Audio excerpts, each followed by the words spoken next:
The day I met her, I was already late to meet her. I just didn't know that yet. At 6:20 on a Friday evening, I was standing on the shoulder of Route 17 with my sleeves rolled up, grease on my hands, and a woman in a cream blouse watching me like she was trying to decide whether I was a blessing or one more disaster in a week that had already taken too much from her. My name is Ryan Keller. I'm 34, and I run a small auto repair shop in Wilmington, North Carolina. Not a flashy place. 2 bays, 1 office, 1 coffee machine that sounds like it's clearing its throat, and a sign my brother made for me that still hangs crooked no matter how many times I fix it. Cars make sense to me. People, not always. Especially dating. My sister, Megan, had decided my single life was becoming concerningly peaceful, which is how I ended up agreeing to a blind date with a woman named Claire. I knew almost nothing about her. Megan told me she was kind, smart, recently moved back to town, and not the type who will waste your time. That was my sister's way of saying she had already emotionally planned the wedding and wanted me to behave. The date was at 7, a small Italian place downtown. I was dressed better than usual, which for me meant clean jeans, a dark button-down, and boots that had only seen light shop dust instead of heavy shop dust. I had even left early. That was the tragic part. I was trying. Then I saw the hazard lights. A silver sedan sat half on the shoulder, half too close to the lane. Hood up, steam fading into the warm evening air. Cars kept passing without slowing. Beside it stood a woman with one hand on her hip, and the other holding her phone up toward the sky like she was trying to negotiate with a satellite. I slowed before I had time to talk myself out of it. That's the problem with being a mechanic. You can't see a stranded car and pretend you don't know what a dead alternator smells like. I pulled over behind her and got out. She turned fast. Cautious, not helpless. I respected that immediately. "You okay?" I asked. She looked from me to my truck, then back to my face. "That depends. Are you about to tell me this is a very expensive problem? I usually charge extra for bad news, but since we're on the side of the road, I'll discount the emotional damage." That got the smallest laugh out of her. Good sign. "I'm supposed to be somewhere in 40 minutes, she said. "Same. Then we're both doing great." She said it dryly, but there was stress under it. Real stress. Her hair had come loose from whatever neat style it had started in, and her blouse sleeve was smudged where she'd clearly tried to inspect the engine herself. "What happened?" I asked. "It started making a terrible sound, then the dashboard lit up like Christmas, then it gave up in a very dramatic fashion. Cars do love theater. I noticed." I stepped closer to the open hood. "Mind if I look?" She hesitated for half a second, then nodded. "Please." The issue wasn't as bad as it looked. Loose belt, overheated engine, one cracked hose that had chosen the worst possible moment to become emotionally unavailable. I had enough tools in my truck for a temporary fix.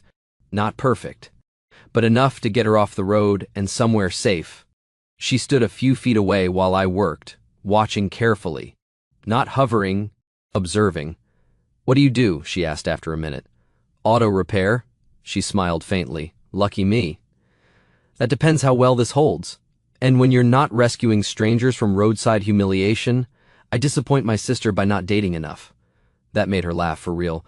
A bright surprise sound that made me look up from the engine before I could stop myself. She noticed. Of course she noticed. "What?" she asked. "Nothing. Just proud of the joke." It was decent. High praise from someone whose radiator just staged a protest. She leaned against the passenger door and folded her arms. For the record, I was also on my way to a date. I looked back at the engine. Blind date? There was a beat. "How did you know?" "Your expression."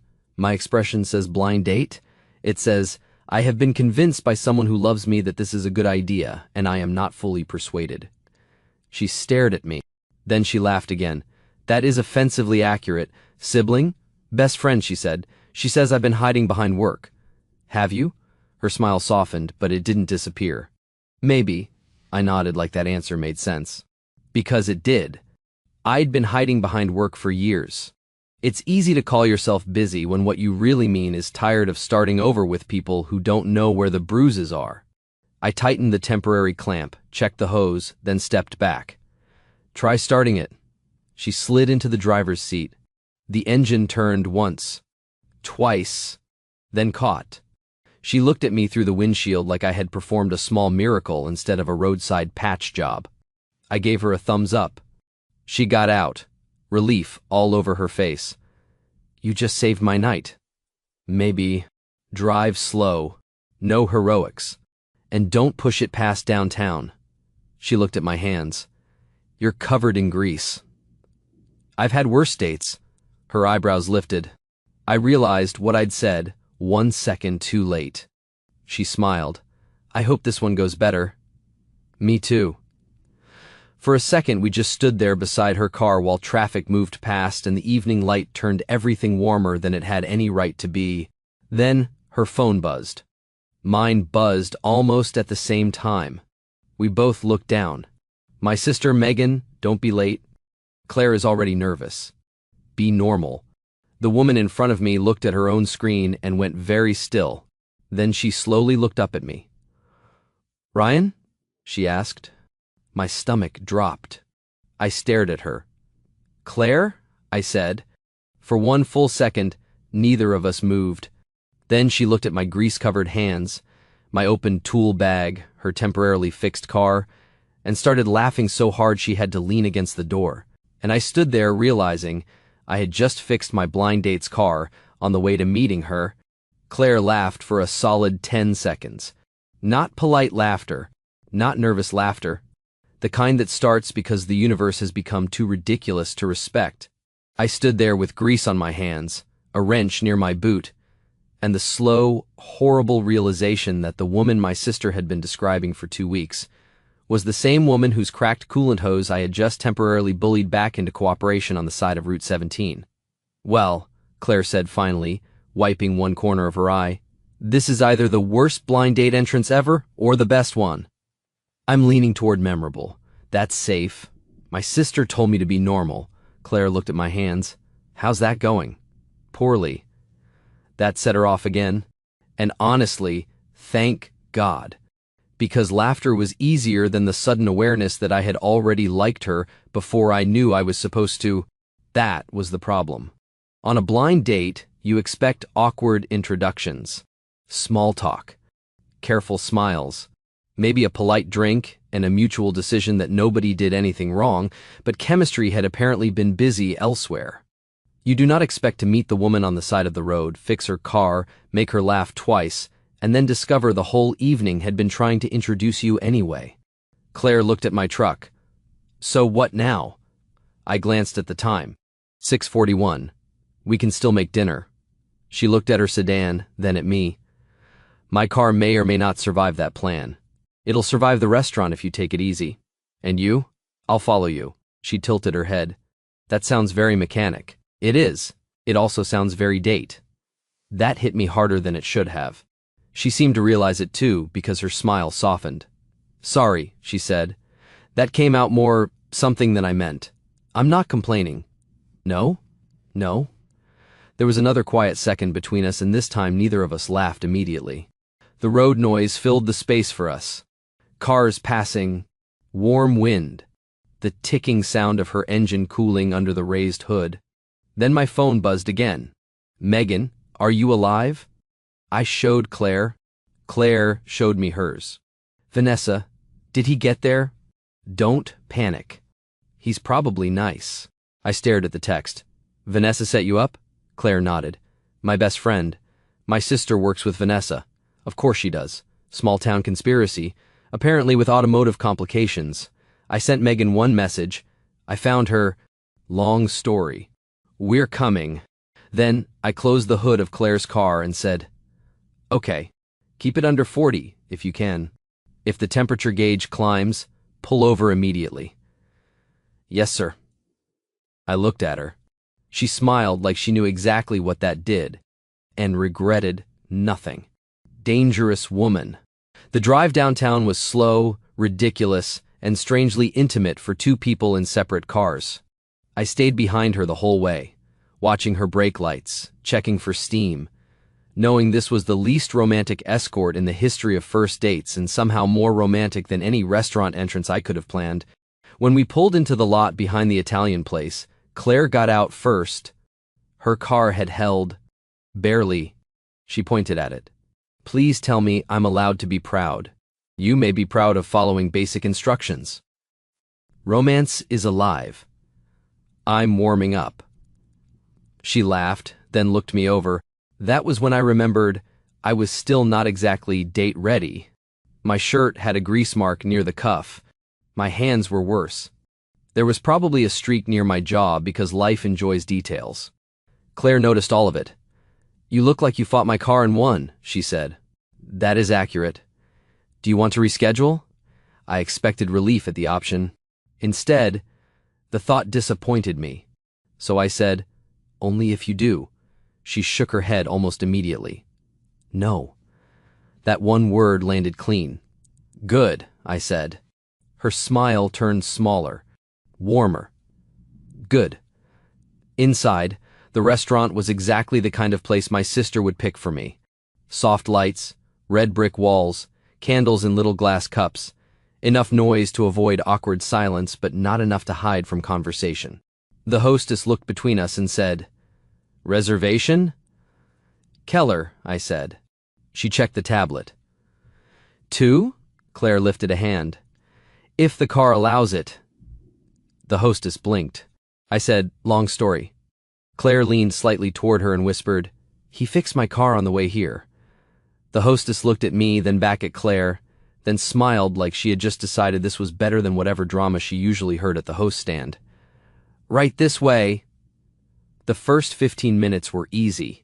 Too easy. We ordered water first, because apparently roadside stress is dehydrating.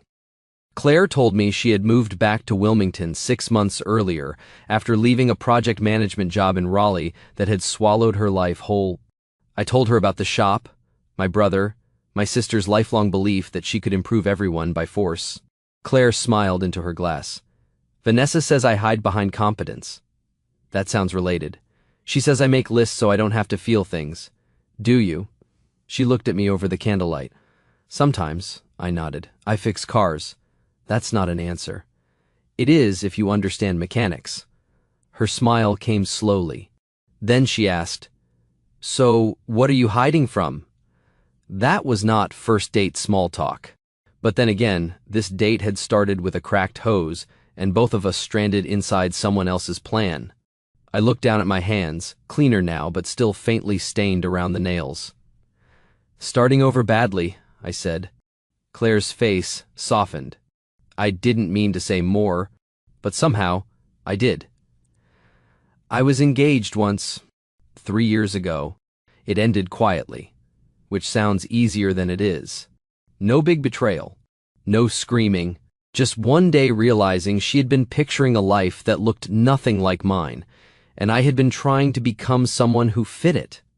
Claire didn't interrupt. That made it easier and harder. So, after that, I said, I stayed busy. Work is useful. People bring me problems I can actually solve. She glanced toward the window, where her car was probably resting under divine supervision.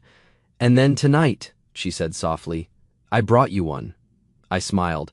Yours was refreshingly literal. That made her laugh, but her eyes stayed gentle.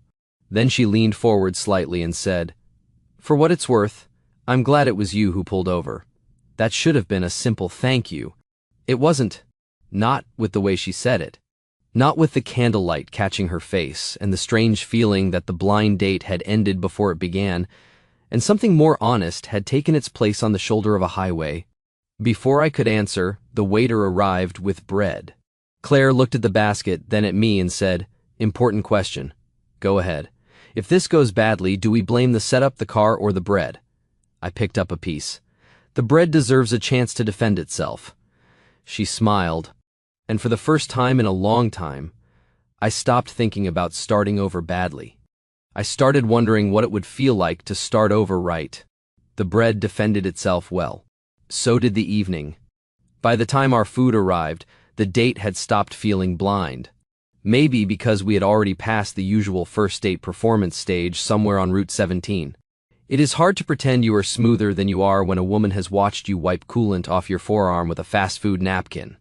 Claire, to her credit, seemed to like me better for it. She was funny in a quieter way than I expected. Not loud. Not performative. More like she had spent a long time observing people carefully and had developed very specific theories as a survival skill. She believed people revealed themselves when plans changed. Anyone can be charming when the reservation is perfect, she said, twirling pasta around her fork. But if the car breaks down, the order comes out wrong, or the flight gets delayed, that's when you meet the real person. I smiled. And who did you meet on the shoulder of the road? She pretended to think about it. A man who carries tools in his truck, makes dry jokes under pressure, and gives instructions like a very polite hostage negotiator. That sounds flattering. It is. Mostly. Mostly? You did say no heroics like I was about to enter a car chase. You looked determined. I was wearing a cream blouse in emotional distress. Dangerous combination. She laughed, and the sound felt easier now. Familiar too fast. That was what I kept noticing. The speed of comfort. The strange absence of effort. I told her about my shop. The old regular who brought donuts every Friday and then complained if we ate too many. My brother, who worked the front desk twice a week and treated every customer like a cousin he had personally been assigned. The 1968 Mustang I had been restoring for a retired teacher who visited once a month just to sit in the driver's seat and tell me about her late husband. Claire listened, like the details mattered. Not waiting for her turn. Not performing interest. Listening. Then she told me why she had moved back. Not all at once. Piece by piece. Raleigh had been good on paper. Senior role. Better salary. Nice apartment. Calendar full enough to make loneliness look productive. Then, her father had a health scare. Minor in the end, thank God, but enough to remind her that life does not politely wait for you to finish being impressive. She came home for what was supposed to be 2 weeks. Then she looked around at her parents, her old town, her own exhausted reflection in the bathroom mirror, and realized she was tired of building a life that looked good from far away and felt empty up close. So I quit, she said. Just like that? She smiled. No. I made a spreadsheet first. Then I quit. That seems on brand. You've known me for 90 minutes. I'm learning fast. She looked at me for a second longer than necessary. Then her expression softened. I'm trying to. That sentence landed somewhere quieter. Not flirtation exactly. Something better.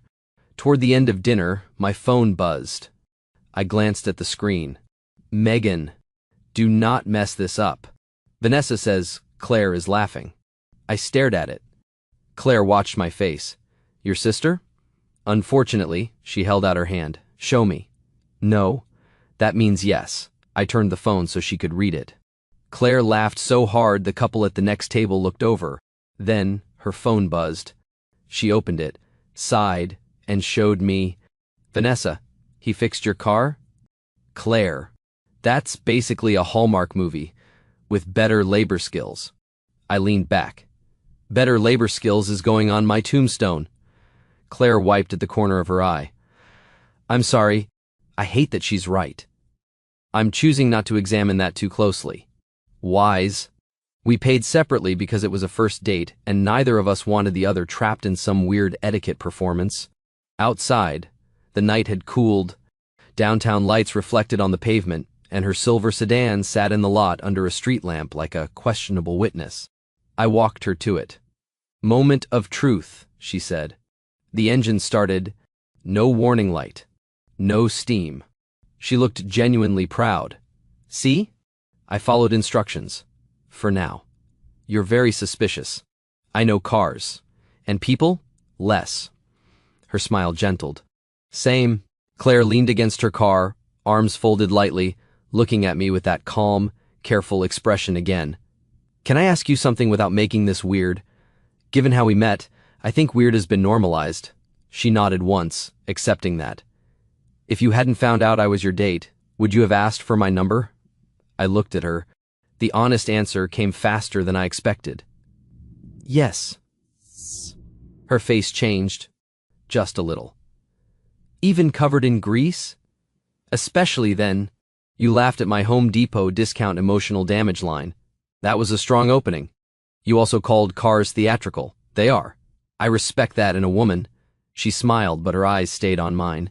And you? I asked. If you hadn't been my date? Yes. She took a breath, then said, I would have hoped you asked. That did absolutely nothing useful to my pulse. A car passed behind us. Somewhere down the street, a group of people left a bar laughing too loudly. The normal world continued, completely unaware that a first date had quietly become something neither of us wanted to end. I stepped a little closer. Not too close, just enough for the space to change. Claire noticed. Of course she did. I should probably let you go, she said. You should probably drive straight home before that hose remembers it's temporary. Very romantic. I'm trying to keep you alive long enough for a second date. That stopped her. Then she smiled. Slowly. A second date? If the mechanic passes inspection. I'm still evaluating. Fair. She looked down once, then back up. Saturday? That soon? Unless you need more time to prepare additional roadside material. I have a whole set on tire pressure. Tempting. We exchanged a look that said more than the conversation did. Then Claire stepped closer too. And for a moment, I thought she might kiss me. I wanted her to. That surprised me. Not because she wasn't beautiful or interesting or easy to like, because wanting something new had felt dangerous for so long that I almost didn't recognize it when it showed up without warning lights. But then her car made a small clicking sound. We both looked at it. Claire closed her eyes. Absolutely not. I laughed. She opened one eye. Do not laugh at my suffering. I'm laughing at timing. Your date is very unreliable. Your car is. Same team tonight. I crouched by the front tire and listened for a second. Nothing serious. Just cooling metal. When I stood, Claire was watching me. Not the car. Me. What? I asked. She shook her head. Nothing. That was not nothing. It's just. She smiled faintly. I think I forgot what it felt like for someone to make a problem smaller instead of making me feel silly for having one. That one got me. Hard. I didn't have a clever answer, so I gave her the simplest one. Then I'm glad I pulled over. She held my gaze. So am I, she whispered. And suddenly Saturday felt very far away. I did follow her home. Not in a dramatic way. In a, your car is being held together by a temporary roadside fix and sheer optimism way. Claire insisted she could make the 10-minute drive alone. I insisted that if her temperature gauge moved even half an inch, I wanted to be close enough to do something about it besides feel stupid later. She narrowed her eyes at me across the parking lot. Do you always turn concern into a policy? Yes. That sounds exhausting. It has saved lives. Whose? Mostly engines. She smiled, got into her car, and drove carefully through downtown with me behind her in my truck, both of us moving through the quiet streets like the least efficient parade in North Carolina. Her car made it. Barely. When we pulled up outside her small brick duplex, she got out and pointed at the sedan with theatrical pride. Look at her. Strong, elegant, basically healed. The engine gave a sad little sputter. Claire stared at the hood. I looked at her. She lifted one finger. Do not say anything. I wasn't going to. You were absolutely going to. I was going to say she has a fighting spirit. That's better. She also needs a tow tomorrow. Claire groaned and leaned against the door. Of course she does. I stepped closer to the car, listened for a second, then nodded. I can have my shop pick it up in the morning. Ryan, you don't have to. I know. She stopped. That had become a strange pattern between us already. Her saying I didn't have to, me knowing, neither of us quite acting like that changed anything. She looked up at me under the porch light, softer now, the humor still there but no longer covering everything. Thank you. You're welcome. A pause. The kind that asks if either person is brave enough to make it mean more. Claire's fingers rested on the strap of her purse. So Saturday? Saturday? No cars? I can't promise that. I mean for the date. For the date, no cars. Unless you consider me driving to pick you up a breach of theme. I'll allow transportation. Generous. She smiled. Then she reached out and touched the cuff of my shirt, right where the grease stain had survived dinner and soap and every attempt I'd made to look civilized. You know, she said, I think this was my favorite part of tonight. The stain? The fact that you came in exactly as you were. Her eyes lifted to mine. No performance. That was the line that stayed with me after I drove home. Not because it was the most romantic thing anyone had ever said. Because it was the thing I had not realized I wanted someone to value. Saturday came too slowly. Her car came to my shop first. Claire arrived behind the tow truck in Vanessa's car, wearing jeans, a white t-shirt, and a light denim jacket. No cream blouse. No blind date polish. Just Claire, with coffee in one hand and the expression of a woman prepared to negotiate with machinery and possibly lose. My brother Luke leaned against the office door and whispered, "Is that the blind date? Don't be weird. I'm being observant. You're being unemployed for the afternoon if you keep talking." Claire walked in and looked around the shop with open curiosity. 2 bays, tool chests, an old Mustang under a cover, the wall of keys, the crooked sign Luke had made, and the coffee machine making its usual wounded noise in the office. "This is very you," she said. "You've known me for 1 date and 1 roadside emergency." "Still," Luke stepped forward, grinning. "I'm Luke, brother, employee, emotional support witness." I closed my eyes. Ignore him. Claire shook his hand. Claire. Blind date, client, and apparently owner of a sedan with a dramatic nervous system. Luke looked at me. "I like her. Go order parts."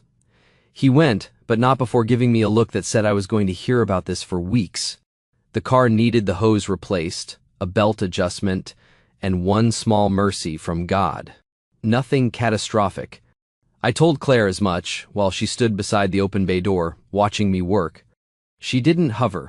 She asked questions. Good ones. Not because she cared about engines, exactly. Because she liked knowing how things worked. I liked that. More than I should have. When I finished the estimate, she looked relieved and embarrassed at the same time. "I can pay now. No rush."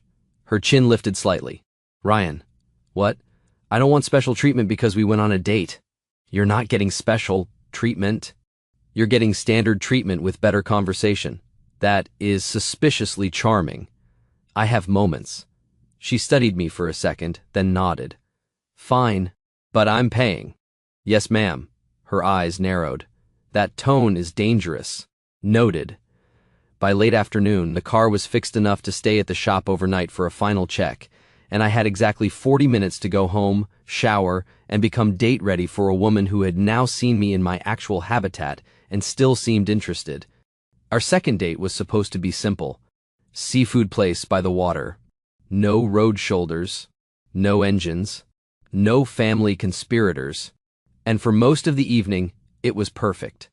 Claire told me about her father's health scare, the job she left, the weird relief and guilt of starting over in a place where people still remembered who she used to be. I told her about my engagement ending, about the shop nearly failing the first year, about how easy it was to make work sound noble when sometimes it was just hiding. The more we talked, the less it felt like a second date. It felt like we were catching up to something that had started before we knew each other's names. After dinner, we walked along the Riverwalk with ice cream because Claire claimed serious emotional conversations required sugar afterward. The air smelled like salt and fried food. Boats rocked softly in the marina.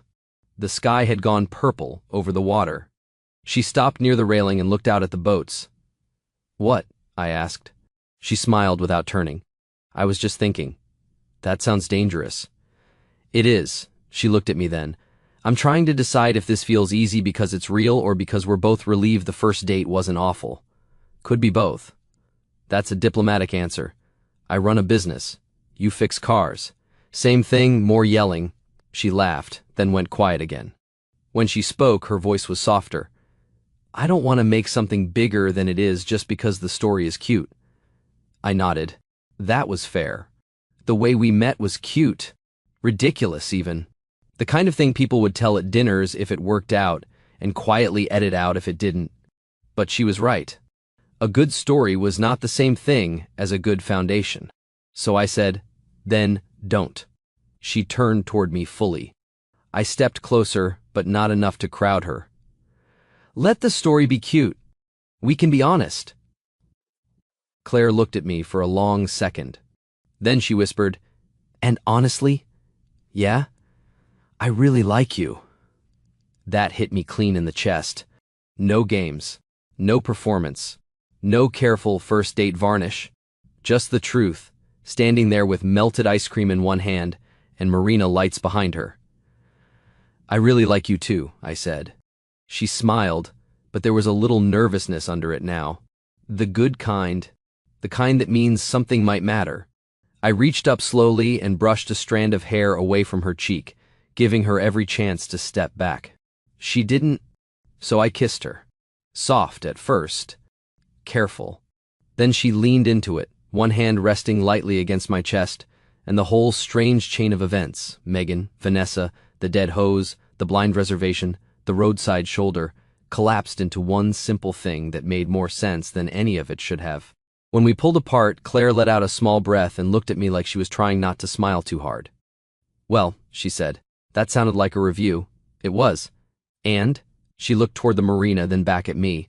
"5 stars, she said. "Better labor skills than Hallmark." I laughed. Then my phone buzzed. I checked it. "Megan, how's the second date going?" Claire's phone buzzed a second later.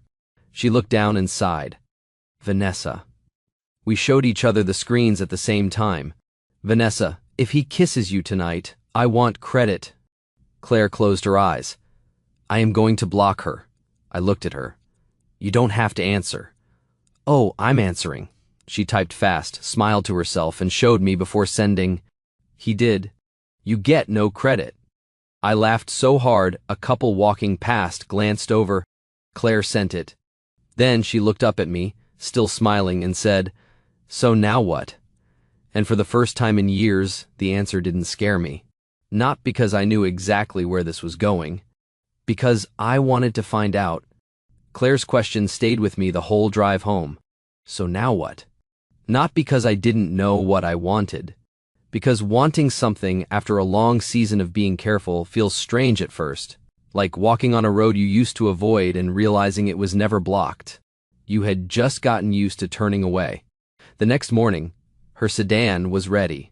I texted her a picture of the finished repair, mostly because that felt professional. She answered, "Is it emotionally stable now?" I wrote back, "More than either of us." 3 dots appeared.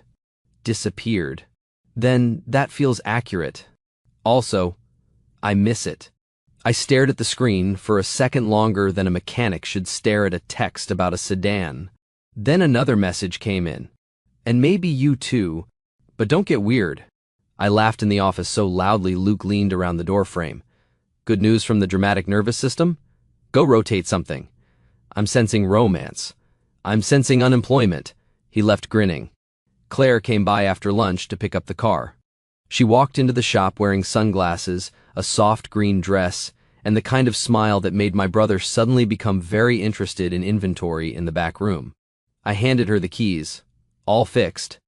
She took them, but didn't leave. Instead, she looked around the shop, then at me. "So this is where the magic happens." The phrase magic is doing a lot of work. No, I mean it. She glanced at the bay, the tools, the old Mustang, the crooked sign. "You make broken things safe again." That hit me harder than it should have. Because she wasn't only talking about cars. Not entirely. Over the next few weeks, we kept seeing each other. Not every night. Not too fast. But intentionally. Dinner on Thursdays. Coffee when her car was definitely not broken. A Saturday morning at the farmer's market where she bought peaches and accused me of choosing tomatoes with mechanical suspicion. A movie night where she fell asleep halfway through and woke up offended that I hadn't paused it for her. I liked the pace. More than that, I trusted it. We weren't rushing just because our first meeting sounded like something out of a ridiculous romantic comedy. We were building something in ordinary time. That mattered. A month later, Claire came with me to a small cookout at Megan's house. Megan opened the door, saw Claire, and immediately said, "I'd like everyone to remember I caused this." Claire smiled sweetly. You introduced us to the idea. My coolant hose did the real work. Megan looked at me. I love her. Control yourself. No. By the end of the night, Claire was sitting on the back porch with my sister, laughing like they had known each other for years. I watched from the kitchen doorway with a plate in my hand, and felt something settle in me that I hadn't felt in a long time. Not excitement. Something better. Peace with a pulse. 2 months later, I met her parents. Her father looked at me across the dinner table and asked, "So you're the man who fixed the car?" "Yes, sir." He nodded seriously. "Good. That thing has been testing our family for years." Claire groaned. "Dad." Her mother smiled at me. "We're glad you pulled over." I looked at Claire. She was already looking at me. "Me too," I said. That became the quiet truth of us. We were both glad I pulled over. 6 months later, Claire had a bad week at work. Nothing dramatic. Just the kind of slow pressure that makes a person go silent before they realize they're doing it. She came to the shop after closing, sat on the office couch and said, "I don't need you to fix anything." I put down the invoice I was holding. "Okay. I just need to sit somewhere that doesn't expect me to be impressive." So I sat beside her. No advice. No solution. No heroic speech. Just my shoulder against hers, the smell of oil and coffee in the office, and the sound of the shop settling around us. After a while, she reached for my hand and whispered, "This is why it scared me." "What?" "You." She looked at me then. "You make things feel possible without making me feel pressured to become someone else." I didn't know what to say to that. So I kissed her forehead and said, "Stay as difficult as you are." She laughed into my shoulder. A year later, she moved in. Not because of a grand crisis. Because one Sunday she opened the cabinet in my kitchen, saw her favorite tea next to my coffee, and said, "You know I basically live here already, right?" I looked around at her books, her sweater on my chair, her shoes by the door, and the grocery list on my fridge written in her handwriting. I had suspicions. She moved in the next month. Her sedan stayed, somehow. I offered to help her buy something newer. She said, "Absolutely not. That car is part of our origin story." I said, "That car tried to sabotage your origin story." She said, "And failed. That's character." 2 years after the roadside repair, I proposed at the shop after closing, not because it was glamorous, because that was where our life had started becoming real. I had cleaned the place more than any man has ever cleaned a repair shop. Luke helped hang little string lights over the office window, and then claimed he was too emotionally expensive to stay and watch. Claire came in, thinking we were going to dinner. Instead, she found me standing beside her silver sedan, freshly detailed, with a tiny ribbon tied around the same hood I'd opened on Route 17. She stared at it, then at me. "Ryan, I know it's not fancy." Her eyes were already wet. "Don't you dare apologize for this." So I didn't. I told her the truth. That I had spent years thinking starting over meant risking another ending. That she had changed that, not because she needed rescuing, but because she met me exactly where I was. Grease, caution, bad jokes and all, and somehow made the future feel less like a threat. Then I asked her to marry me. She said yes before I finished. Then made me finish because, according to her, I deserve the full speech and you clearly practiced. She was right. I had. At our wedding, Megan and Vanessa both tried to claim credit. Claire held up one finger and said, "The car gets first mention." So in my vows, I said, "I'm grateful for bad timing, bad hoses, and the woman who made me glad I was late." She cried. I almost did. Luke definitely did, and denied it for 6 months. Years later, Claire still tells people I fixed her car before I knew she was my date. I always correct her. "No," I say. "I met you before I knew you were my date." Because that was the difference. I didn't choose her because a setup told me to. I chose her because on the side of a road, in the middle of a ruined plan, she laughed like life was still allowed to surprise her. And it did. It surprised both of us. What would you have done if you stopped to fix a stranded woman's car on the way to a blind date? and then realized she was the woman you were supposed to meet? And have you ever had one ruined plan turn into something better than anything you could have arranged yourself? Tell me your story in the comments. If you like this one, leave a like, subscribe, and I'll see you in the next video.